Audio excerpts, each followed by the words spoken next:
New knows who this. What's happening, bulls? Just coming out of the surgery recovery, a bit swollen still, but both nostrils are working. Feels good. Yeah, still a lot of blood and that, and stitches and boogers and whatnot. They are still in there, but we are recovering. I want to address a question that come from Alex. Another good question from you. Thanks, bro. It is about the Bitcoin halving and how to prepare for it, and price reaction, potential Bitcoin and crypto market price reaction that could occur from the halving. So look at the question. Hey, Bruss, doing a bit of reading into this Bitcoin halving, but not sure how to prepare for it. Do I buy to hold or long to take profit? Cheers, bro. So basically, more or less, how is the Bitcoin halving going to affect my bags?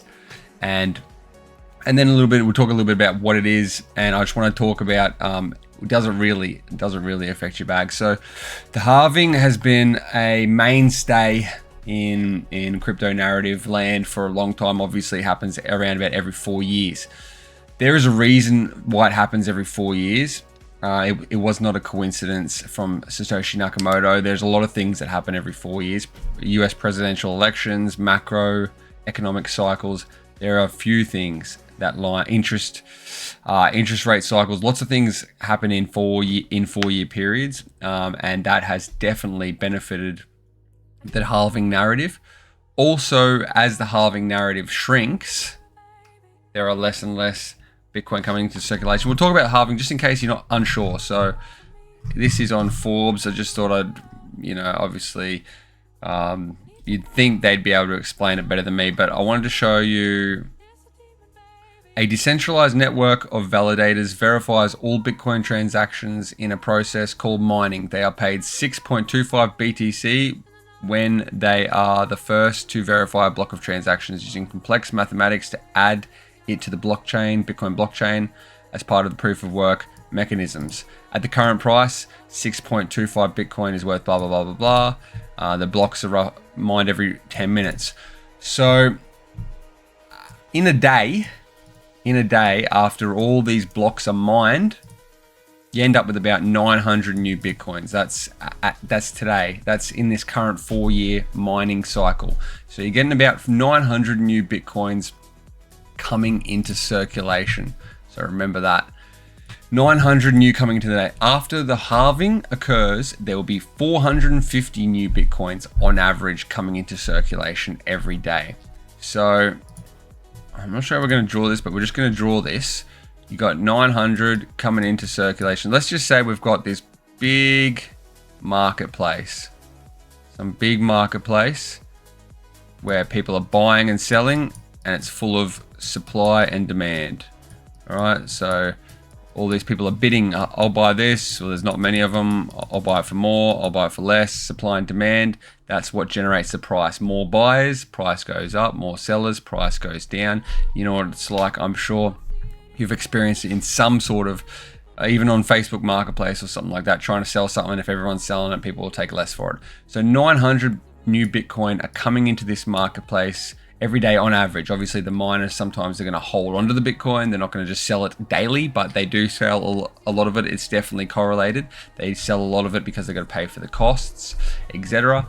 But yeah, they do hold it, and they have different investment and selling strategy, buy and hold and sell strategies as well. But we're just for this explanation's sake, we're just going to say that 900 new Bitcoin are coming into this marketplace every day on average, and then over just say 6 months, it's that times 6 months.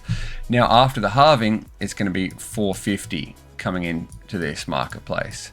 So everyone's talking about this difference of 450 Bitcoin less coming into this marketplace every single day. There's going to be 450 less coming into this marketplace.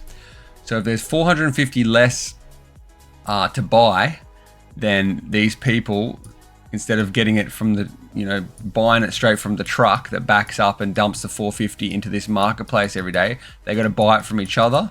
They got to buy that 450 that they were going to buy anyway from here. It's not there. It's not there anymore because now only 450s coming in instead of 900.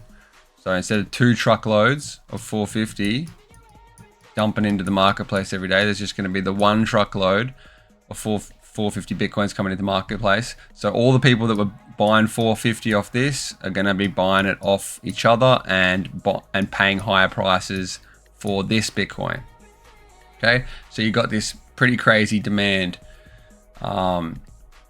already, and a supply that's about to halve. Now, what I want to talk about is, keep that in mind, because people are thinking 450 new Bitcoin as less supply a day is going to make a massive deal. Now, I want to talk about the Bitcoin ETFs. All right, the Bitcoin ETF. So this was from a couple of weeks ago now. I guess we're in April, and this was the total inflow. So how much demand was coming in for the Bitcoin, buying Bitcoin through the ETF. So we're ignoring Grayscale because they're just doing a large dumping procedure that will run out of steam eventually. So we're just talking about the actual ETF, okay? The actual ETF, so BlackRock and Fidelity and all that sort of stuff. So see this, it says 1.114 billion, so 1,114 million Bitcoin inflow of money buying Bitcoin for this one single week, Monday to Friday only, excluding Bitcoin. So the total of all these is that. Okay, so you've got $114 million buying Bitcoin in 1 week. All right, let's flick over to this. I've done this earlier, but we could just quickly do it together. You've got 40, 400, 4,000, 40,000, 400,000, 4 million, and then there was 111 in front of it. So 16,664 Bitcoin are being bought in a week because of this ETF. 16,000. Now let's flick back over to this. So let's just say 5 days of this. So 450 times 5. That'd be 2250, is it? 2250. We've got 2250 coming in here every single day, every single 5 day period, every single working week. You've got 2,250 on average new Bitcoins coming in, right? But you've got 16,666 or whatever it was, 64 coming out every day. All right, so what I'm saying, okay, is the halving means fuck all compared to what's leaving every week. So what's coming in, what's coming in, or the difference of what's going to be coming in every week. So obviously, if over a 5 day period right now, it'd be half of that. So 4,500 are coming in right now. 16,000 are leaving. And then after the halving, it's just going to be 2,250 coming into the marketplace. 16,000 leaving. And that's not even a big week. That's not even a big week. Like, there's been weeks, if you can see, or there's been days where it's done $1 billion in a day when it's going off. So if it's been doing $1 billion in a day, you know, fucking, that's like 15,000 Bitcoins a day are leaving this marketplace, you know, 15,000 per day, 75,000 a week at this peak rate. Like, this shit doesn't really matter that much compared to that. It's okay. So two things that I want to go over, or just to round this up, is one, the halving matters, but the ETF matters nearly 10 times more. And two, the halving matters still a lot because of how people perceive it. So everybody's, like Alex, like myself, like a lot of people, are preparing for the halving, therefore they're acting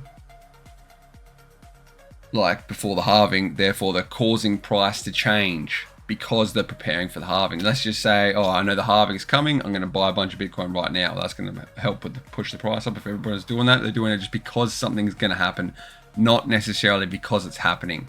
So the fact that there is the halving narrative and everyone thinks that it's going to make it pump, people are going to buy it because it's going to happen.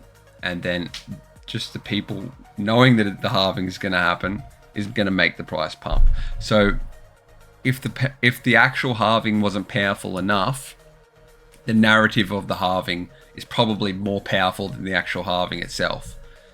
And the ETF outflows, the amount of Bitcoin that's getting bought every day and every week at the moment is shitting on the difference that the halving is going to make.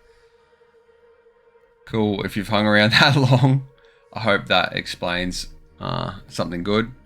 All these people are going to be going batshit mad in the coming weeks and months, trying to get this shiny orange coin that we all hopefully have. Take it easy. Good to be back. Yeah, we're back at the office now, so go and ice me schnoz and get ready for the next vid. Take it easy. See you soon.